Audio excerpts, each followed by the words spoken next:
Uradili smo operaciju prije 15 dana u smislu transpozicije krvnih sudova na vratu i grudnom košu. To je izuzetno teška i komplikovana operacija koja se do prije nekoliko mjeseci radila samo u Kliničkom centru Srbije, to jeste u Beogradu.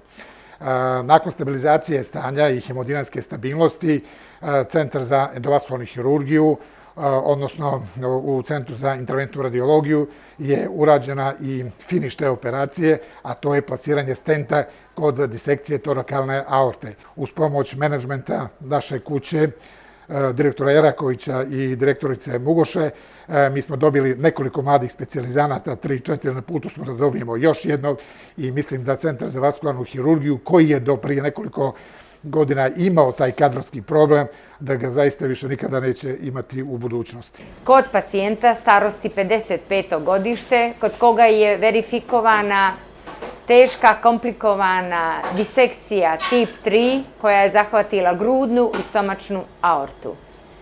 Nakon prijema i liječenja u jedinici intenzivnog liječenja i stabilizacije stanja pacijenta, urađena je pripremna operacija od strane vaskularnih hirurga, gdje je urađeno premoštenje između lijeve karotidne i lijeve arterije subklavije kao suport sljedećoj intervenciji koja je trebala da se uradi u uslovima angiosale.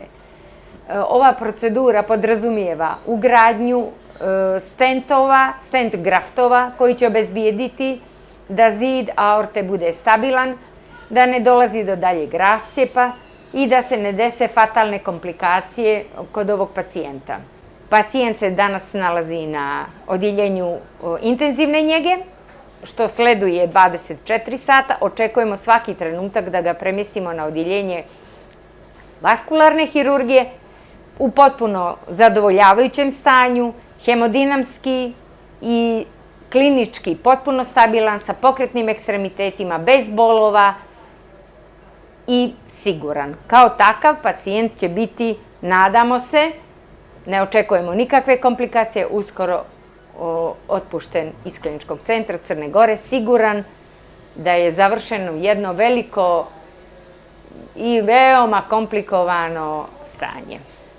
Po stabilizaciji opšteg stanja nakon skoro nedelju dana urađena je jedna intervencija koja se do sada nikada nije radila u Crnoj Gori samostalno.